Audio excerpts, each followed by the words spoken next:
WhatsApp guys, Sangeet Nath और welcome back to my YouTube channel again. आज का टॉपिक है फिर से एक मिथ को क्लियर करना। एक कॉन्सेप्ट ही गलत है कि बहुत जन बोलते हैं कि अगर मेटाबॉलिज्म स्ट्रॉन्ग करना हो तो आपको छोटे छोटे मील लेने हैं, बहुत बार लेने हैं। ये सुना ही होगा आपने। इससे आपका मेटाबॉलिज्म स्ट्रॉन्ग हो जाएगा। काफ़ी हद तक ठीक है, लेकिन पूरा ये आंसर पैकेजेबल नहीं है। पैकेज में नहीं आता ये आंसर कुछ और होना चाहिए। क्यों? आप सिर्फ बार बार मील अगर स्प्लिट करके खाएं, फॉर एग्जाम्पल आपका 2000 किलो कैलोरी पर डाइट है, उसको आपको 5 बार में भाग करना है फॉर एग्जाम्पल, तो आपको 5 मील्स में उसको सेपरेट करना है।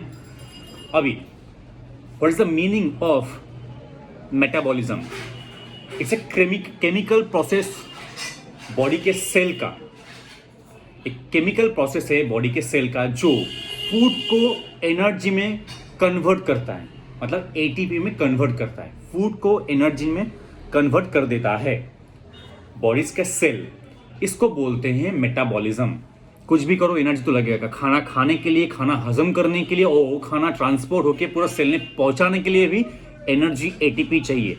वो जो एनर्जी का एटीपी का प्रोसेस होता है फूड से, उसको बोलते हैं मेटाबॉलिज्म। तो ये बात हजम नहीं हुआ कि आप खुद ही सोचो, आप लोग एडुकेटेड हो, खुद ही सोचो, अगर आपको लगे कि बार बार मील लेने से ही सिर्फ मेटाबॉलिज्म स्ट्रांग हो जाएगा, वो कैसे होगा? फॉर एग्जाम्पल हम लोगों ने फूड खाया, फूड खाने के बाद जो काम पे लगा, बाकी ग्लाइकोजन में स्टोर हो गया सेल के अंदर, और जो फूड जा रहा है ब्लड से एवरी सेल में, वहां पे जाएगा, वो स्टोर होगा, वो काम में खर्चा करेगा या जमा करके रखेगा, उसके बाद वो यूटिलाइज करेगा, राइट?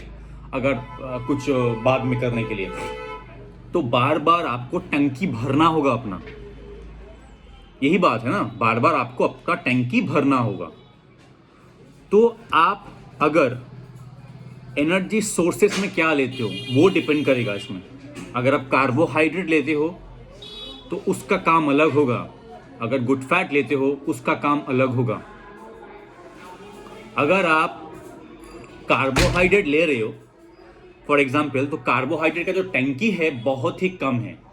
आपके मसल मास के ऊपर डिपेंड करके 45 केजी अगर आपका 45 केजी का 75 अगर आपका बॉडी वेट हुआ और आपका 10% बॉडी फैट है, तो उस हिसाब से आपका जो टंकी है कार्बोहाइड्रेट का, वो max to max 2000 kilo calorie होगा। 2000 किलो कैलोरी, 100 जाएगा लीवर में, 400 जाएगा मसल में। 500 इंटू 4 हो गया, 100 प्लस 400, 500 इंटू 4, 2000। 4 सेपरेट किया जाए तो आपको बार बार टैंकी भरना पड़ रहा है ना। फॉर एग्जाम्पल अगर आप यहां से 300 किलोमीटर दूर कहीं जाओ, वापस आना है, अगर आपके पास टैंकी बहुत बड़ा हो कार का, मैं अपना कार में पेट्रोल भरा लिया पूरा, डायरेक्ट चला गया, वहां से आ भी गया, टैंकी खाली नहीं हुआ। अगर आपको ऐसा करने बोले, कौन सा आपका सही होगा? आपका कौन सा सही होगा? मील को बार बार खाना, उतना टाइम कितना किसके पास है? या मील को 2 बार खाओ या 3 बार खाओ, वो पूरा दिन तक एनर्जी देगा? कौन सा बेटर होगा, राइट? अगर आपको कोई बोले आपको जाना है 300 किलोमीटर और एवरी पेट्रोल पंप पे रुक के अपना टैंकी भरना होगा पेट्रोल का, वो अच्छा लगेगा? ये एक बार में भरा लिया फिर वापस आ गया, बस कुछ नहीं हुआ, वो अच्छा लगेगा? अपने बॉडी को एक इंजन की तरह सोचो ना यार। बार बार क्यों खाना दूं? अपने एनर्जी के लिए मैं बार बार क्यों खाना दूं? बार बार क्यों टैंकी भरो? अरे कुछ करो ना यार। आप अपने न्यूट्रिशनिस्ट को बोलो, अपने कोच को बोलो कि कुछ तो करो आप, कि इतना बार बार खाना अच्छा नहीं लगेगा। हाँ, बॉडी बिल्डर को खाना पड़ता है, इनको खाना पड़ता है। अरे नहीं भाई, सब मिथ होते हैं भाई, पैसा कमाने का धंधा होता है सब। बार बार खाना खाने का मतलब, प्रोटीन का काम प्रोटीन ही करेगा, उसमें नाइट्रोजन है, वो प्रोटीन का काम मसल बिल्डर रिपेयर करेगा, उसको काम छोड़ ही दो। एनर्जी के लिए क्या लोगे रहे हो आप? कार्बोहाइड्रेट, मतलब टैंकी छोटा है, बार बार टैंकी भरा फिर खाली हुआ, टैंकी भरा खाली हुआ, टैंकी भरा खाली हुआ, ऐसा करोगे? या आप 75 केजी बॉडी वेट में 10% बॉडी फैट में आप करेक्ट न्यूट्रिशन पे आ रहे हो, विद गुड फैट आ रहे हो, आप कार्बोहाइड्रेट क्यों नहीं लोगे? कार्ब्स तो चाहिए ही।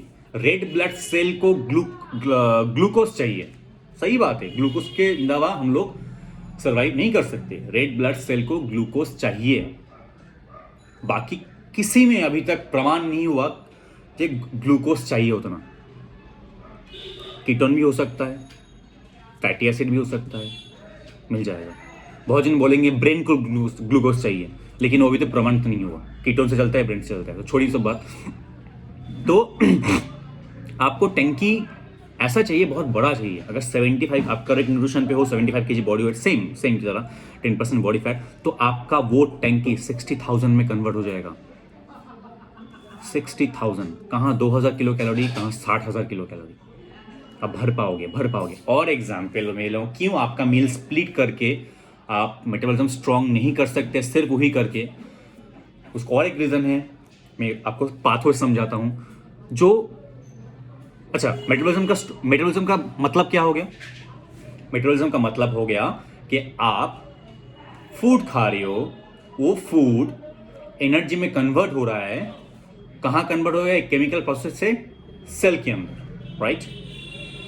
तो आप अगर कार्बोहाइड्रेट पे हो, तो जो अमाउंट ऑफ फूड या अमाउंट ऑफ कार्बोहाइड्रेट या फैट जो एनर्जी में कन्वर्ट या एटीपी में कन्वर्ट होगा, उसका सबसे ज़्यादा दमदार वाला जो चीज़ है वो होना चाहिए गुड फैट। क्योंकि एक मिनट पे अगर आप कार्बोहाइड्रेट पे हो तो आपका 1.2 ग्राम एटीपी में कन्वर्ट होता है। एक मिनट पे 1.2 gram carbohydrate equal to 1 gram carbohydrate equal to 4 kilo calories. कम से कम 5 कैलोरीज आपको मिल जा रहा है एक मिनट में।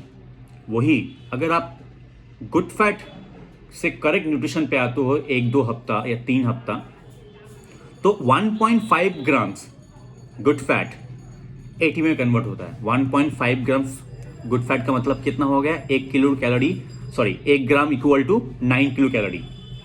और देखिए 4.5 मतलब 13.5। कहाँ 5 मिल रहा है, कहाँ 13.5 मिल रहा है। तो टैंकी कितना होना चाहिए आपका? Got it? तो अगर आपका मेटाबॉलिज्म स्ट्रॉन्ग करना है, सिर्फ मील स्प्लिट करके खाना नहीं होगा। ये मैंने बातों से समझा दिया, अभी क्या करना है मैं ज़रूर बोलूँगा आप लोगों को। Thank you.